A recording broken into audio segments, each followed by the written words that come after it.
안녕하십니까. 이번에 경제적 지속 가능성을 담보하는 지역사회 기반 생태건강 개발에 대한 발표를 맡고 있는 윤순이라고 합니다. 저는 제주에 살고 있고요. 제주에서 주식회사인 생태관광 여행사를 운영하고 있습니다. 저희 회사 이름은 주식회사 제주 생태관광이라고 합니다. 저의 발표는 이런 측면에서 진행될 것 같습니다. 어떻게 하면 생태관광이 빠르게 변화하고 있는 현재 관광 트렌드에 부합하면서 상품을 개발하고 있는가, 그 주식회사가 어떻게 지역사회와 연계하면서 가져가고 있는가, 이런 두 가지 측면에서 좀 봐주시면 좋을 것 같습니다. 바로 시작하도록 하겠습니다.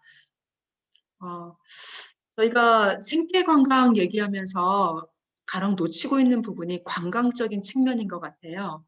우리가 관광을 아주 오래전부터 인류가 시작하고 있을 거라 생각을 하고 있지만 사실은 관광은 자본주의의 시작과 시작된 거를 알 수가 있습니다. 그래서 잠깐 관광에 대한 저희가 기억을 했으면 좋을 것 같은 그런 걸 한번 짚고 넘어가 보도록 할게요. 관광이라고 하는 것은 너무나 잘 알고 계시죠. 비일상적 공간을 떠나는 사람들의 활동이다라고 이제 규정하고 있고요. 이런 관광이 산업적으로 움직이게 된 것이 공교롭게도 1841년밖에 되지 않아요. 그 전에는 관광이라는 것보다는 부자들, 귀족들, 그리고 공부하는 뭐 귀족의 자제들 이런 사람들이 견문을 확대하기 위해서 굉장히 돌아다녔던 것들이 산업적인 측면에서 시작한 것이 1841년 열차의 개발과 동시에 시작했다라는 거죠. 그래서 토마스 쿡이란 분은 선교사인데요. 이분이 최초로 조직해서 대중관광, 패키지 관광이 시작됐고 얼마 전에 폐업을 했습니다. 이때 시작한 관광은 어떤 거였냐면 기존의 귀족들이라든가 이런 소규모로 다녔던 여행에서의 불편한 것들을 해결하는 거예요. 솔루션을 찾아서. 그래서 대중화하기 위해서 불편의 요소를 제거하면 산업적으로 키웠던 것이 관광이었습니다. 그래서 기차가 발달하게 되고요. 그 기차 대신에 나중에는 단체버스라는 게 있고 최근에는 저희가 렌터카로 도구수단이 바뀌어가는 걸 알 수가 있습니다.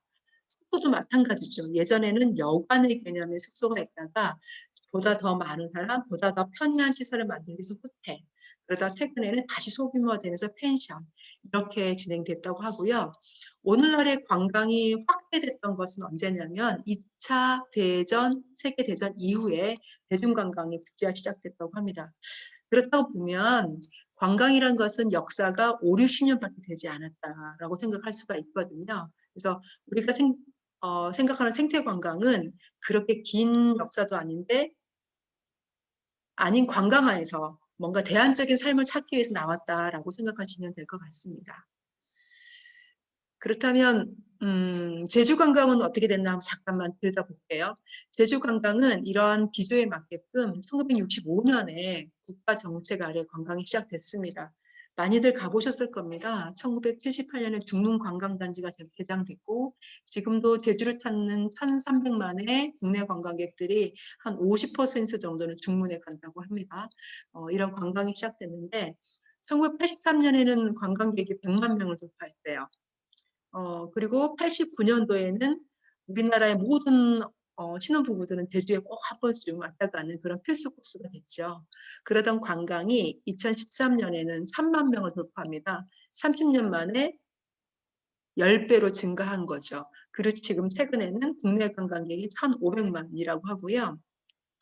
코로나19로 다들 관광이 축소됐다 막 이렇게 하는데 지금 현재는 제주 국내 관광객은 7, 80% 회복했다고 합니다.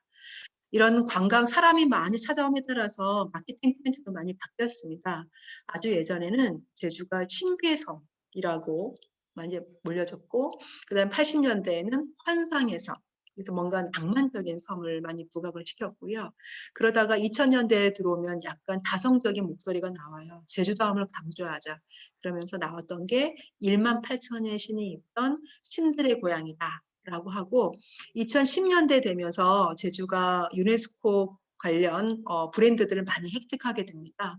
그러면서 이제는 세계인의 보물섬이라는 자연을 굉장히 경관을 굉장히 우수한 가치로 인정하는 그런 문화가 바뀌었습니다. 이런 관광이 진행되고 있지만 제가 제시한 그 슬라이드 사진을 보시면 아이러니하게도 이런 관광객이 많아지고 있는데 한편에서는 제2공항을 반대하는 움직임도 있다라는 거지요. 그리고 더 이상 관광객을 받아들이지 말고 우리 내부부터 정말 잘 살기 좋게 만든 후에 관광을 하면 어떠냐라는 자성의 목소리도 현재 공존하고 있습니다.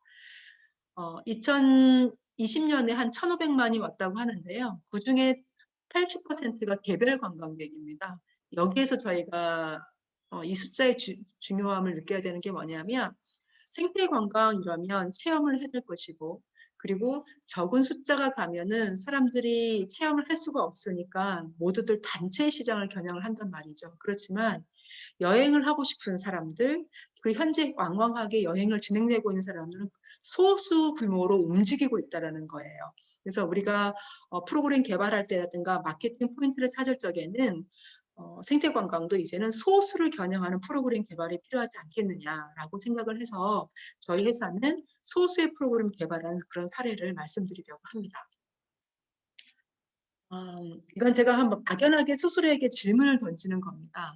프로그램을 개발하기 전에 혹은 기획하기 전에 팀원들과 마을 주민들과 한번 고민을 합니다. 정말 건강해야 되는 걸까? 정말 좋은 걸까? 라고 해가지고 서로에게 편하게 물어보습니다. 그리고 내가 어떤 관광을 할 때 가장 행복해야지 서로 이렇게 스토리텔링하는 그런 시간을 갖는데요. 어떤 학자분이 관광윤리학이라는 학자분이 이런 책을 내셨어요. 관광의 효과는 굉장히 다양하더라. 근데 관광의 약발, 관광 다녀와서 그 행복한 유효기간을 얼마나 가냐까지 테스트 해봤대요. 해봤더니 3일에서 3주라고 합니다. 선생님들은 얼마나 가시던가요? 네, 저는 딱 일주일 갔던 것 같습니다. 그리고 이런 관광하면 행복해하는 사람들을 만족시키는 여행지가 찾아봤는데 대체적으로 역사 유적지는 두루두루 만족도가 높았다고 해요. 그렇다면 우리가 갖고 있는 자원들 중에 역사 유적은 어떻게 자원화할 수 있는지 브랜드할 수 있는지 한번 고민해보는 포인트가 될 수 있도록 하죠. 자, 이렇게 관광객은 많아지고 있고 관광에 대한 좋은 학문들도 발달되고 있는데 지금 현재 제주를 잠깐 들여다보도록 하겠습니다. 오늘날의 제주는 1960년대부터 준비해서 만들었다고 해도 과언이 아니죠. 흔히들 생각하는 제주하면 떠올리는 감귤나무, 우리는 이제 대학나무라고 하는데 1960년대부터 시작을 되고요. 당시에 쌀 한 대 200원 할 때 밀감 한 간이 2,000원이었대요. 엄청나죠. 그래서 제주도민이 밀감만 잘 만들면 부자 되겠지 해서 아주 열심히 밀감나무를 재배하게 됩니다. 그러던 밀감이 오늘날에는 노지감귤로는 수익을 볼 수가 없고 인건비도 지금 생산되지 않은 관계예요. 그래서 50년이 지난 지금 감귤 농업이 굉장히 불투명하다. 대신에 하우스라든가 어떤 시설이 들어와 있는 그런 감귤들은 계속 재배가 되면서 힘있고 재력 있는 농부들만 살 수 있는 이런 농업 문화로 많이 바뀌어가고 있습니다. 그리고 그때부터 관광이 시작됐잖아요. 그래서 농업이 아닌 제주는 이제 서비스업을 받아들이겠는데 지금 현재는 관광 산업이 제주도 총 생산량의 45%를 차지하고 있습니다. 바로 옆에 보시면 사진이 보이시죠? 예, 아주 예쁜 해변이고 누구나 한번 제주 오면 가보고 싶어 하는 해변인데요. 어딘지 잘 모르시겠구나. 이 카페가 이제 부자업에 있는 월정 해변입니다.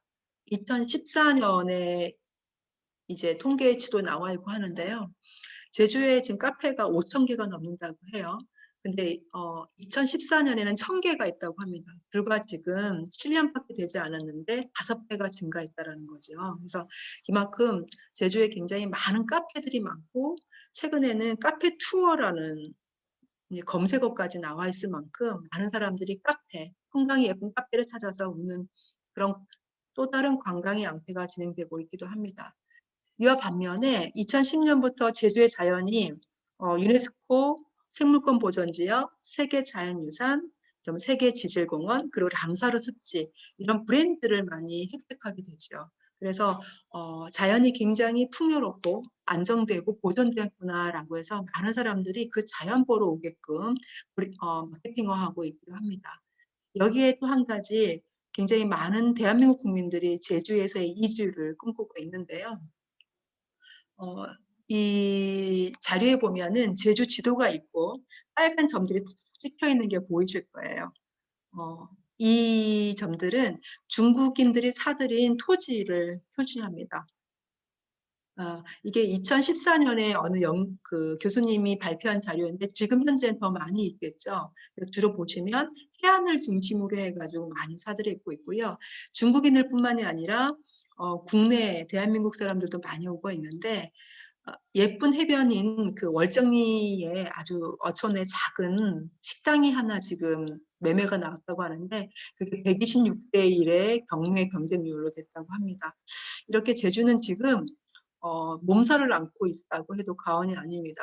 그렇지만 여전히 제주의 자연은 아름답고 제주도는 대한민국 사람들이 행복해할 수 있는 요소를 충분히 갖고 있는데 이 아름다운 제주를 우리 이솝우화에 나오는 거위의 황금알을 품고 있는 거위처럼 매일 하나씩 낳기를 기다려야 되느냐 아니면 배를 갈라서 닭이 사라지느냐 이러한 좀 위태로운 상황이라고 저는 생각을 합니다. 앞서 제가 말씀드렸는데 제2공항도 지금 문제가 있고 그다음에 오페스로도 문제가 있고 인구가 늘어나면서 관광이 활발화되면서 제주는 사실은 환경적으로 사회적으로 굉장히 큰 문제를 안고 있습니다. 문제가 안고 있어서 초창기 65년에 외화를 획득해야지 제주를 알려야지라고 시작했던 국가 주도의 산업인 관광 산업이 지금 50년이 지난 시점에는 굉장히 많은 문제점이 좀 있더라. 그 문제점이 사회적으로도 불평등하고 경제적으로 불평등하고 환경적으로 불평등하더라. 그렇다면 이 대안을 어떻게 하면 좋을까? 라고 생각한 것이 저희는 생태 관광이었습니다.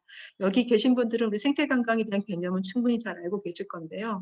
생태 관광이 무조건 환경을 보존하자는 것이 아니라 저는 넓은 의미에서 관광을 생각하고 그 관광에서 찾아올 수 있는 시스템을 생태 관광과 접목시켜서 최대한 살고 있는 사람, 그다음에 그 컨텐츠를 누리는 사람 모두가 편안하게 움직여야 된다라고 생각을 하고 있습니다.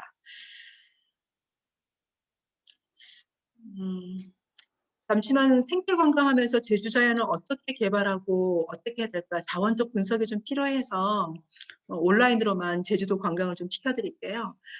제주도를 머리에서 발끝까지 차근차근 내려올 예정입니다. 가장 멀리에는 한라산 벽목담이 있겠죠. 그래서 지금부터 잠깐 10분 동안은 제주의 자연을 소개하는 그런 시간을 잠깐 갖도록 하겠습니다. 한라산 벽목담입니다. 예. 하얀 사슴이 많이 살고 있는 연못이라고 해서 백록담이라고 하고 은하수를 끌어당길 만큼 가장 높은 곳이다라고 하는 아주 신성한 산이기도 합니다. 지금 이맘때쯤 가면은 지금 철쭉이 활짝 펴 있는데요. 한라산은 제주 사람들의 어떤 마음의 할머니, 마음의 신이 계시는 그런 신성한 공간이기도 하고요. 이 한라산이 제주를 좀 대표하기도 하지 않나라고 해서 제주 대표적인 경관 자원은 이제 한라산을 꼽기도 합니다. 한라산의 봄, 여름, 가을, 겨울입니다. 지금 왼쪽이 봄의 모습이고요. 오른쪽이 여름의 모습, 가을, 겨울 그렇습니다. 그리고 한라산 밑에는 이게 올록볼록 엠보싱 화장처럼 작은 산들이 보이는데 이런 걸 오름이라고 합니다. 모두 화산 폭발로 만드는 작은 산이라고 하는데 제주도 내 360여 개가 있고요. 최근에는 제주 오름 관광이 굉장히 보편화된 얘기인데 저희 회사가 2004년에 출발할 때만 하더라도 아무도 오름에 집중하지 않았었어요. 그런데 지금은 많은 사람들이 제주다운 어떤 경관자원 하면 오름을 많이 뽑기도 하고 이 오름 옆에 펜션을 지었거나 오름 옆에서 베이커리 하거나 하는 이런 사례들은 차차 말씀드리도록 하겠습니다. 자, 이 오름을 사진에서 보면 이렇습니다. 여기서는 지금 저 멀리에 우도랑 이 성산 일출봉까지 보이는데 보이시나요? 네. 제주 분들은 이 오름이 설문대 할망이 만들었다고 생각할 만큼 어느 지역물 하나하나에도 아직까지도 설화가 남아있는 그런 곳이기도 합니다. 자, 오름에서 내려오다 보면 이제 광활한 벌판이 만들어지는데 작은 산에서 용암이 흘러오면서 용암이 흘러간 선을 이제 저희가 뱅디라고 하는 들판입니다. 여기에서는 주로 목축업을 했고요. 지금 최근에 도민들이 이곳을 이용을 해서 생계를 유지하는 농업을 하고 있는 그런 공간이기도 한데 이런 모든 것이 제주의 환경에 굉장히 중요한 자원이기도 합니다. 그리고 오름에 가시면 이렇게 목축업을 했던 이산을 볼 수 있는데요. 지금 이것은 용눈이 오름 옆에 있는 동쪽 지역에 아침에 해가 뜨는 풍광입니다. 소도 있지만 그 옆에 제주에서는 산이라고 하죠. 무덤을. 이렇게 산도 있고 이게 제주다운 풍광이 아닌가라고 생각을 해서 어, 이런 아름다운 풍광을 볼 수 있는 그런 오름이기도 합니다. 이런 오름에서 왼쪽에 이렇게 트레킹 하시는 분들도 계시지만 이런 아부오름이라고 하는 이렇게 분화구가 훤히 보일 수 있는 곳에서는 사실은 굉장히 본연적인 어떤 기체험 이런 걸 할 수 있는 명상의 곳이라고 해요. 그래서 어떤 분들이 여기서 명상도 하시고 힐링도 하시고 이렇게 프로그램 진행되고 있는 것이 2018년까지의 모습이었습니다. 오름에서 용화에 폭발하면서 들판도 만들지만 이렇게 습지도 만듭니다. 정상 분화구에는 물이 고여 있는 습지가 몇 군데 있는데요. 이게 이제 물렁아리 습지이기도 합니다. 그리고 다시 용암이 흘러가면서 거대한 숲을 만듭니다. 이게 곶자왈이라고 하는데요. 최근에 곶자왈은 많은 분들이 많이 아시죠. 그렇지만 2004년에는 곶자왈이 아무도 지목하지 않았었는데 곶자왈 안에 내부 가면 봄, 여름, 가을, 겨울 이런 풍광을 볼 수가 있습니다. 제주의 따뜻한 안개림이 만들어내는 포근한 어머니와 같은 온기가 있는 그런 숲이기도 한데요. 이런 숲을 지나면 다시 용암이 흘러가면서 동굴을 만들어냅니다. 이 동굴은 만장굴입니다. 네, 만장굴 내부에서 바뀌다 보는 건데 세계 자연유산으로 지정되는 혁학한 공진이었고요. 만장굴 밑에 가면은 뭐 이런 당첨을 동굴이라든가 화려한 동굴군이 다 남아 있기도 합니다. 그리고 최근에 이제 다시 액티비티로 집중되고 있는 것이 이제 하천인데요. 제주의 하천은 현무암이기 때문에 물이 흐르지 않습니다. 아주 많은 비가 와야만이 흐르는데 이런 곳을 건천이라고 합니다. 말을 건자. 이런 곳이 제시 이제 액티비티 프로그램들을 활용하게 되면서 하천도 다시 주목받고 있고요. 그 다음에 드디어 이제 바다로 만나게 됩니다. 바다는 우리나라의 동해안, 남해안, 서해안의 모습을 다 갖고 있다고 하는데요. 지금 보시는 이 바다는 2호 해안입니다. 모래가 가장 넓게 걸려져 있는 그런 해안이고 이것은 서귀포시 중문에 있는 해안이에요. 같은 제주도 안에 이렇게 높은 절벽이 있는 해안이 있고 해안선이 완만한 해안도 있고 다양한 바다를 갖고 있는 게 제주의 장점이기도 합니다. 어떠셨나요? 제주의 자연을 한라산에서부터 그 다음에 차근차근 내려오면서 바다까지 이어져 있습니다. 뭐니 뭐니 해도 제주를 대표할 수 있는 건 자연 경관이겠죠. 이런 자연 경관을 보면서 많은 사람들한테 한번 물었어요. 제주관광공사에서 매월 1000명에게 공항에서 만족도 조사를 합니다. 제주 관광에서 가장 만족스러웠던 건 무엇입니까? 그리고 다시 관광을 방문할 의사가 있습니까? 방문하게 된다면 어떤 이유에서입니까? 그럼 당신은 또 얼마를 쓰시겠습니까? 등등의 조사를 매월 1000명씩 하고 있는데 그 조사에 의하면 제주를 처음 방문하는 사람과 서너 번 방문한 사람의 만족도가 다르다는 거예요. 처음 방문한 사람 대비 3번 이상 방문한 사람의 만족도가 굉장히 높다고 합니다. 이런 때 저희가 하는 것이 아는 만큼 보인다라는 표현을 쓰는데 3번 이상 방문한 사람이 만족도가 굉장히 높고 다음에 제주에 방문하게 되면 어떤 곳을 찾아가시겠습니까? 어떠한 요인에 의해서 그렇습니까? 라고 질문을 하면 자연이 온전히 보존된 곳을 가고 싶다라고 합니다. 이런 그 고객들의 분석 조사를 보더라도 제주의 어떤 매력 자원은 자연 환경이 아닌가. 제주야말로 생태 관광을 하기에 활성화된 곳이 아닌가라고 저희는 생각을 하고 있는데요. 그래서 제주의 가장 근본적인 자원은 보존성이 높은 자연 자원이 오름, 곶자왈, 하천, 바다라고 저희는 생각을 했습니다. 그래서 제주 생태관광의 상품들을 이런 장소를 중심으로 거점화하면서 지역 주민과 연계하면서 또 트렌디하면서 만들면 어떨까라고 저희가 2018년부터 생각을 그쪽으로 집중 전략에 쏟게 되었습니다. 그렇게 하게 되면서 프로그램의 원칙이 있다. 이런 거 뭐냐면 자원을 가치를 최대한 느낄 수 있도록 그리고 참여하는 사람이 아주 행복하게 그리고 우리가 잊지 말아야 될 건 지속 가능한 방법으로 이 세 가지 원칙을 한번 해볼까라고 생각을 했습니다. 그런데 이러한 컨텐츠를 소비할 관광, 우리의 소비자들은 무엇을 원할까? 우리가 그들의 니즈를 어떤 욕망을 채워줘야 될까라고 생각을 하게 됐어요. 예전에는 저희 한 사례를 말씀드리면 2004년에 저희도 굉장히 많은 시행착오를 겪었잖아요. 그래서 훌륭한 해설자가 인솔에 가면서 하나하나 설명을 해주는 교육여행에서 먼저 출발을 했는데 교육여행 할 때는 다들 좋아요, 좋아요. 예, 고개 끄덕끄덕 하십니다. 그렇지만 저녁에 아주 맛있는 식탁에 갔을 때 그분들의 환하게 웃는 웃음은 제가 잊혀지지가 않아요. 그건 무엇이냐면 머리로서 좋은 것과 온몸이 반응하면 좋은 것은 다르다라는 거죠. 즉 고객은 편안하고 안락하고 즐거운 걸 원하더라라는 것을 놓치면 안 되겠다라는 생각을 하게 되었습니다.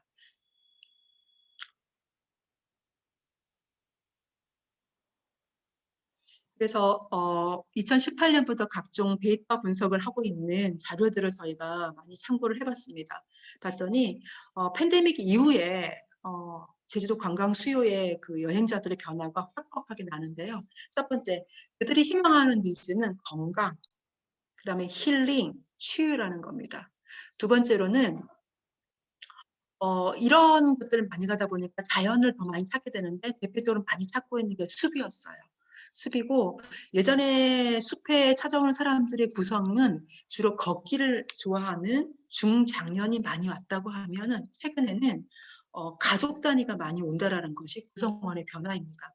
그리고 우리나라 국립산림치유원에서도 2020년에 산림 휴양 관광객들 데이터 조사를 한 거 보면 전체 관광객이 굉장히 대폭적으로 늘어났다고 할 수 나와 있거든요. 그래서 제주의 주말에 가보면 오전에는 중장년이 걷기를 하는 그런 분들 숲을 많이 찾으시고 오후에 1시 이후부터는 가족 단위들이 오신다고 하고요. 대한민국에서 좀 유명한 생태 관광지 동백동산에서도 굉장히 많은 탐방객이 늘고 있다고 합니다. 안타깝게도 이 탐방객들이 체험을 하거나 지역에서 어떤 지속가능한 경제활동을 할 수 있는 콘텐츠가 지금 접점이 없다라는 게 아쉬운 부분이기도 합니다. 자, 두 번째로 팬데믹 이후에 관광 수요의 변화는 어떤 게 있냐면요. 해외여행 경험이 많은 MZ 세대들이 많이 국내 여행을 다니고 있고 제주를 많이 찾는다는 겁니다. 어, 제가 오늘 금요일인데요. 금요일 오전에 제주 시내에서 회의를 하고 오는 기간에 한림이라든가 이런 곳을 들었는데 곳곳에 굉장히 20, 30대의 어떤 소규모의 여행객들의 차들이 많이 세워져 있는 걸 볼 수가 있습니다. 그래서 뭔가 특별한 경험을 원하는데 더 이상 여행이 호텔에 자고 관광지를 보는 것이 아니라 체류하면서 무언가를 얻기를 희망해요. 그래서 여행 간 김에 요가를 배운다거나 여행 간 김에 수영을 배운다거나 여행 간 김에 자전거를 한다거나 뭐 이런 등등의 병행을 하는 거고요. 요즘은 여행 간 김에 일도 하는 그리고 이런 분들을 겨냥하는 숙소도 많이 생기고 있잖아요. 그래서 보다 여행이 집을 떠나는데 우리 일상과 굉장히 밀접한 행위를 하는 관광이 이루어지고 있다라는 걸 알 수가 있습니다. 세 번째는 제가 여기 사진에 나와 있는데 플로깅이 유행을 하고 있잖아요, 최근에. 그래서 뭐냐면 내가 하는 걸음이 그 지역에 의미가 있기를, 내가 하는 행위가 아주 착한 행위를 희망하고 있는 그런 MZ 세대들이 많아지고 있다는 거예요. 그래서 공정하고 사회적 가치가 있는 삶을 추구하려는 니즈가 있다. 근데 그런 이런 니즈가 있는 사람들을 어떤 프로그램으로 유도할 수 있는 장치가 조금은 지금 현재는 부족하다라는 것이 발견됐고요. 그러다 보니까 제주에서 이제는 2박 3일 그런 패턴이 아니고 뭐냐면 한 달 살기.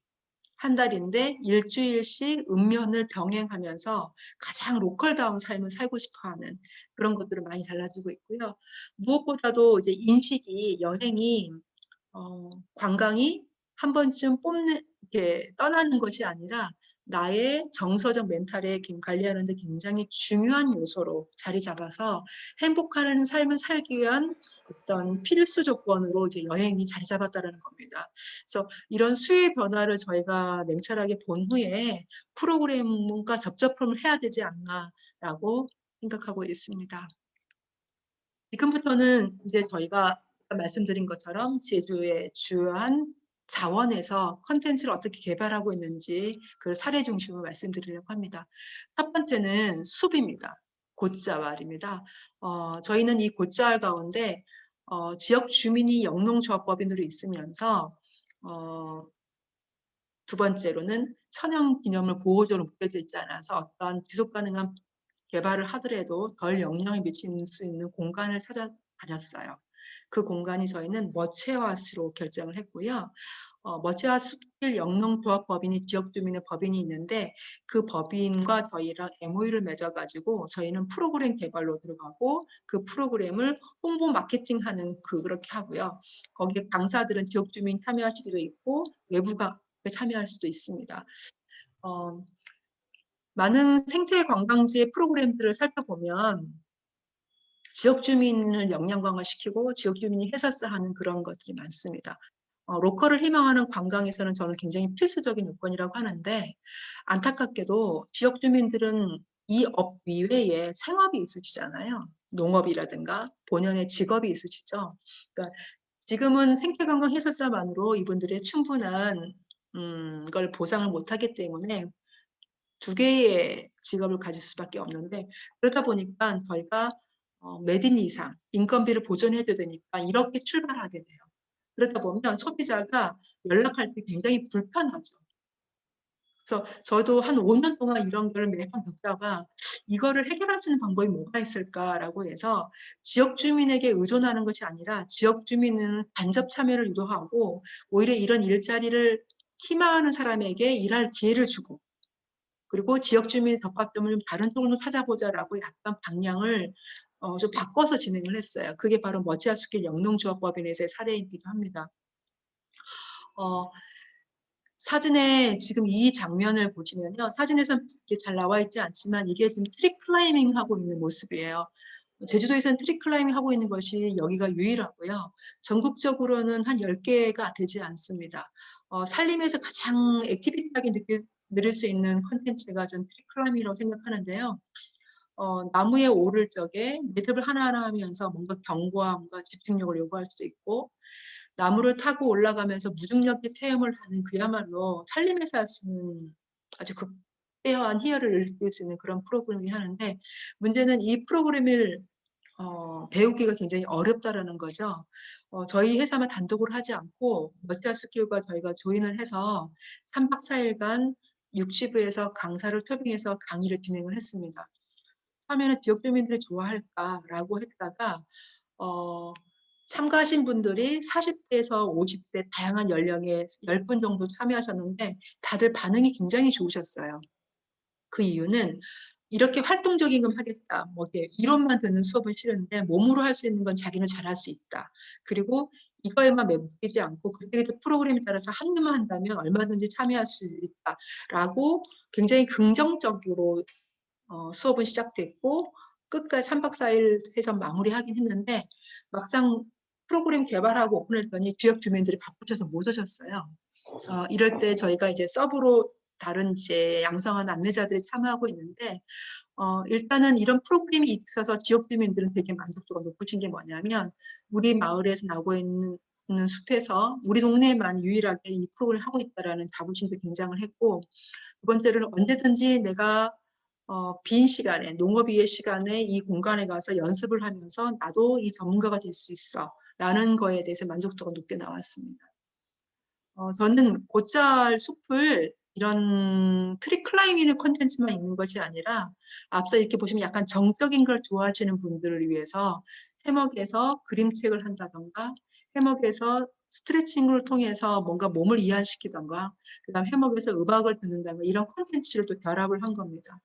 그리고 한쪽에 보시면 이게 조격장이 있거든요. 머지않숙길 영농조합에서 운영하는 조격장이 있는데 숲길이 걸어서 한 1시간 반 코스라고 하면 다리가 아프신 어르신들이 계실 수 있잖아요.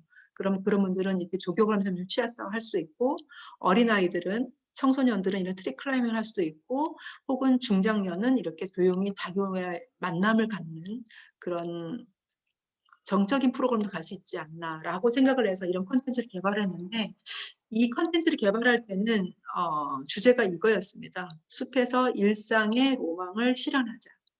온 가족이 팬데믹 이후에 숲에 오는데 연령층마다 다 니즈가 틀린 거예요. 아이들은 활발한 콘텐츠를 원하고, 부모님은 좀 쉬고, 아니, 장년층은 좀 쉬고 싶고, 그리고 어르신들은 뭔가 편안하게 휴식을 좀 취해야 될 것 같고, 이런 콘텐츠를 숲 안에 좀 이렇게 다양하게 분산시켜서 우리 각자 프로그램 하고 몇 시간 후에 자연스럽게 만나라는 테마파크 같이 좀 운영이 돼야 되지 않을까라고 생각해서 이 콘텐츠를 지금 개발해서 운영하고 있는데요. 주말에는 지금 한 10컵, 10상 이상의 프로그램이 이 코로나에도 계속 오고 있고, 조격체험장 최근에 확장 개업을 해서 한 30명씩 올 수 있는 시설로 확대해서 운영하고 있습니다. 그리고 4월 30일에는 이 해먹이 있는 곳에, 편백나무가 우거진 이 숲에서 카페가 운영될 예정이에요. 미리 사전 예약제가 돼 있고, 비대면으로 비대면 시스템을 이용해서 프로그램 진행할 계획으로 갖고 있습니다. 자, 이제 오름입니다. 오름은 어떻게 하면 사람들에게 푹 스며들어서 오름을 만끽할 수 있을까라고 또 저희가 많이 고민을 한 끝에 이 프로그램은 제주도 3군데에서 진행되고 있는데, 하나는 고근산, 또 하나는 아부오름, 또 하나는 영주산입니다. 이 오름의 다 장점은 정상에 올라가기만 하면 한라산과 주변의 경관이 뷰가 굉장히 좋다라는 장점을 갖고 있습니다. 그러면 오름을 오르기만 할 거냐, 지역과 연계하거나 소비자가 충분히 만족시켜야 될 가치가 무엇일까라고 생각했을 때, 오름 정상에서 이렇게 뷰를 만끽하고 제주의 바람을 한번 느껴보게 하면 어떨까라고 생각했는데, 어떻게 가장 편안하게. 그래서 저희가 생각한 게 빈백이었어요. 에어빈백. 최근에는 이제 모 연예인이 에어빈백 갖고 했던 게 이제 돼서 많이 알는데, 저희는 한번 저희가 실험 삼아 해봤더니 이 이상 좋은 프로그램이 없더라고요. 그래서 에어빈백을 1인당 하나씩 가지고 올라가서 정상에서 제주의 바람을 활용해서 빈백을 만들어서 좀 쉬어보는 건데, 그냥 쉬면 또 의미가 없지 않겠냐라고 해서 지금 이 사진은 제주의 오름은 계절별 독특한 야생화가 유명한데, 이 야생화를 가지고 컬러링을 해보는 시간을 좀 가지고 보면 어떨까 해서 오름 정상에서 그 지역의 그 계절에 있는 야생화를 스케치한 걸 가지고 컬러링을 하는데, 이 스케치는 지역의 예술가들이 다 해줘가지고 지역의 예술가랑 연계해서 진행하고요. 그리고 왼쪽이 바로 이제 도시락입니다. 도시락은 어디랑 연계했을까요? 예, 맞습니다. 지역의 부녀회랑 연결해서 차롱이라고 해서 제주도 전통 도시락 용기가 차롱인데, 이 차롱 도시락에 아주 간편하게 먹을 수 있는 거를 연결했고요. 이 영주산의 사례인데요. 맨 처음에는 주민들이 영주산을 본인들이 지키는 보존 모임을 하고 싶대요. 근데 그냥 보존 모임이 아니라 이걸로 지역 주민들이 연대도 하고 싶고 우리는 영주산만 지키고 싶어요라고 저한테 문의 왔을 적에 한번 그러면 이렇게 하면 어떨까요? 제가 제안을 드려서 지금도 잘 진행되고 있는 곳이고요. 작년에는 그 팬데믹 와중에도 주민 생태관광 해설사를 양성하셨고 올해는 마을 기업으로 신청하신다고 합니다. 근데 보다 더 좋은 컨텐츠가 되려면 더 보완이 필요하긴 하지만 지금 현재 이 컨텐츠가 진행되고 있고요. 이 도시락은 15,000원에 팔리고 있어요. 그래서 한 끼만 먹어도 굉장히 배부르고요. 모든 거를 깨끗하게 다 정리해서 밑에다 갖다 주면 지역 주민이 추가해가는 그런 방식으로 진행되고 있습니다. 자, 이제는 바다입니다. 제주 바다 물결이 굉장히 싸나울 때도 있고 물빛이 아름다울 때도 굉장히 다양한 바다 있는데, 바다는 어떻게 하면 좋을까라는데, 워낙 제주 바다는 해녀를 소재로 하는 체험이 많이 있어요. 그런데 요즘에 사람들이 뭔가 혼자 의미 있게 할 수 있는 방법이 뭐가 있을까라고 하는 게 뭐냐면, 바다의 로망을 특별하게 소장하는 방법을 만들어 보자라는 게 이겁니다. 음, 이건 뭐냐면 플로깅을 해가지고 뭐 유리라든가 그다음에 뭐 조개라든가 뭐 이런 것들 다양하게 줄 수가 있잖아요. 유리나 이런 것들을 중에 끝면이 매끄러운 것들을 좀 주고 미리 뭐 헌어천 같은 거 준비해서 여기에 예쁜 문구를 소장을 한 거예요. 그 문구는 저희가 드립니다. 몇 개 문구를 소장하거나 아니면 본인이 원하는 소장을 해서 바느질을 하면 좋은데 요즘 현대인 그 어린 세대들은 바느질을 잘 못해요. 그래서 목공풀로 이렇게 턴과 천을 붙이면 되겠고 본인들이 준 소라라든가 이런 바느질로 이렇게 묶여서 하는데 이게 집에 가서 월 그 장식지로 쓸 수 있어요. 그래서 파텐처럼 잠깐 치면서 제주에서 느꼈던 자신의 착한 행동, 풋풋했던 자기의 어떤 기억들 이런 것들을 오랫도록 소장할 수 있는 방법을 만들어보자 해서 바다 플로깅 프로그램인데 하레리에서 진행되고 있습니다. 두 번째로는요, 이 바다가 가면은 이제 조관대를 이용해서 다양한 해산물을 채취할 수 있는데 이 해산물을 가지고 요 정전에는 뭐 칼국수 이런 체험을 했단 말이에요. 그것도 아주 훌륭한데 데이트 코스로 한번 만들어 보자. 연인들이 많이 제주에 여행을 오는데 그렇게 해서 출발해서 연인들이 로망을 실현할 수 있는 메뉴가 뭘까라고 생각해 봤더니 파스타 이런 메뉴잖아요. 그래서 지역에 이분이 지역에 거주하고 있는 분인데 음식을 굉장히 잘하신 분이 레시피를 개발을 했어요. 그래서 여기서 생산되는 보마를 가지고 보말 크림 파스타를 만드는 레시피를 개발해가지고 이렇게 예쁜 식탁을 만들어보는 쿠킹 클래스를 진행하고 있습니다.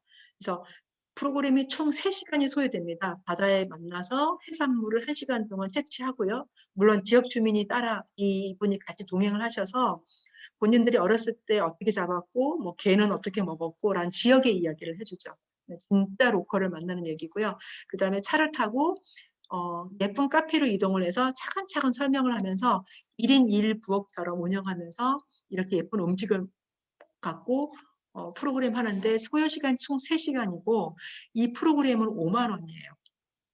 그래서 처음에는 이 비싼 프로그램이 할 수 있을까라고 했는데 주말마다 꾸준히 이런 연인들이 많이 신청을 하고 있고요.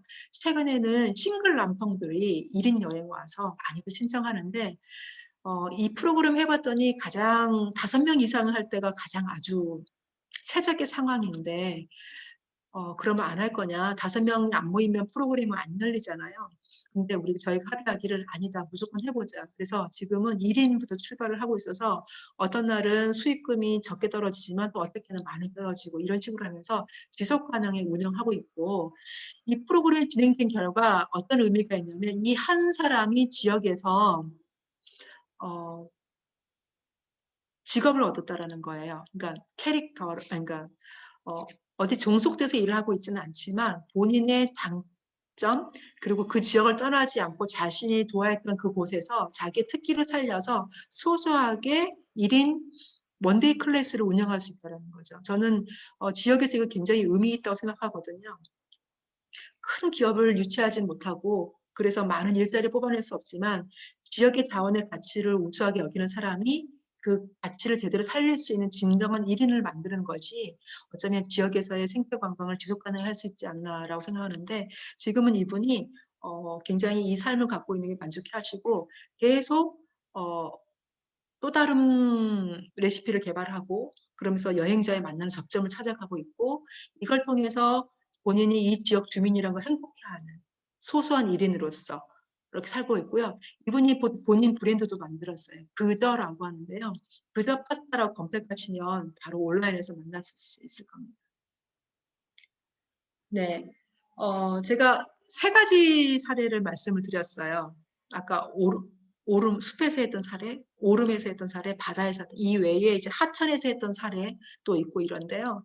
이 모든 것들이 경제적으로 지속 가능한 개발로 이어져야 된다라는 거에서 출발을 했습니다. 종전에는 단체 뭐 20명 이상의 우르르 와서 설명 듣고 체험하고 지역 주민 만나고 했던 B2G 시장의 생태 관광 프로그램들이 어, 굉장히 많은 수가 희망하는 B2G 상품으로 어떻게 만나게 할 거냐. 이게 바로 지속 가능할 수 있지 않겠냐라고 생각을 했고 그런 지속 가능한 그 체계에 지역 주민들이 좀 당당하게 참여했으면 좋겠다. 어떤 날은 저희가 사장하면서 몇십 달 꼭 시간을 비워주시고 그때 꼭 와주세요 사장하는 그런 게 아니라 그 사람 또한 그 협의체 안에 들어와서 당당하게 하고 우리도 당당하게 주문할 수 있어야만이 서로 관계가 오래가지 않겠냐라고 하는 패턴을 만들게 됐다라는 거죠. 이런 패턴을 만들어가면서 원칙이 뭐냐면 소비자들이 좀 불편하지 않게 자유롭게 예약하고 신청할 수 있게 하자라고 했던 겁니다. 그래서 그들이 원하면 언제든지 프로그램에 신청할 수 있는 적은 수도 출발할 수 있는 그런 시스템을 만들어 갔고요. 그 사람들이 참여했던 생태관광 프로그램에서 본인들이 쓴 돈을 아주 기쁜 소비를 했다는 마음을 느낄 수 있도록 유도해 주자. 그래서 건강한 마음을 갖게 유도를 하자라고 하는 거고요. 거기에 지역 주민들이 당당하게 참여할 수 있는 구조를 만들어줘야 된다라고 생각하는 겁니다. 지금 밑에 보시면 이게 수제 초콜릿하고 그다음에 수제차예요. 이런 것들이 예약만 되면 지역 주민들이 그 공간에 갖다 놓으십니다. 그러면 본인들이 어느 한 곳에 얽매이지 않아도 사전 예약 시스템에서 그들이 원하는 장소에 있다가 이송만 시켜주면은 되는 구조이거든요. 이런 시스템을 개발한다거나 남들이 하지 않던 이런 트리 클라이밍을 통해서 누구나 행복해할 수 있는 걸 한다거나 이런 거를 꾸준히 개발하면서 경제적으로 지속 가능한 방법을 계속 모색 중에 있습니다. 마지막으로 생태 관광을 보다 더 경제적으로 활성화하고 보다 더 잘하려면 어떻게 하면 될까? 그렇지만 그것이 무엇을 향해야 되는가 말씀을 드리고 마치려고 합니다. 제가 생각하기에 생태 관광을 하려면 제일 우선적으로 잘 보존된 자연이 있어야 되는 것 같습니다. 그리고 그 보존된 자연의 가치를 잘 활용할 수 있어야 되는 사람이 있어야 되겠고요. 그리고 그 사람이 콘텐츠를 만들고 콘텐츠가 안전하게 할 수 있는 시설이 있어야만이 생태 관광이 될 수 있다고 생각합니다. 근데 저희는 예전에 잠깐 놓쳤던 게 사람에서 개인을 보지 않고 공동체 중심으로 보다 보니 청년회, 부녀회 이렇게 갔었죠. 그게 나쁘다는 것이 아니고요. 그것도 하나의 방법이긴 하지만 이제는 규모를 더 작게 해서 소수의 사람도 참여할 수 있는 컨텐츠를 만들어 보자는 겁니다. 그 지역에서 지역의 자원을 행복하게 할 수 있는 사람을 찾아내서 그 개인과의 만남을 통해서 생태관광 프로그램이 보다 더 개인적으로 보다 더 작은 규모로 진행하는 게 좋겠다라는 생각을 하고 있고요. 무엇보다도 저희가 꼭 잊지 말아야 될 것이 이건 같아요. 생태 관광의 감동과 기억이 환경 보존에 동참할 수 있도록. 그렇지만 이 명제가 크게 드러나 보이는 것이 아니라 스며들어서 내가 하고 있지만 이 활동들이 지속적으로 이어간다는 그렇게 소비자에게 불편함을 느끼지 않도록 잘 설계된 기획이 있으면 될 것 같다고 생각이 듭니다. 네, 온라인으로 하다 보니까 말도 굉장히 빨랐고요. 네, 쉽지 않은 강의였던 것 같습니다. 마지막으로 저는 프로그래밍 개발을 하고 할 때 잠깐 눈을 감고 떠올립니다. 무엇을 떠올리냐면 내가 만든 이 프로그램이 내가 하고 있는 이 관광이 사람들을 아주 기쁘게 해서 모두가 환하게 웃는 모습을 한번 연상을 하고 프로그램을 계획하고 진행하기도 합니다. 즉 뭐냐면 저는 관광으로 세상을 행복할 수 있다고 믿고 있습니다. 어, 여러분들께서도 생태관광에서 좋은 컨텐츠로 세상을 행복할 수 있게 만들어주시는 그런 분들이길 희망하면서 마치도록 하겠습니다. 감사합니다.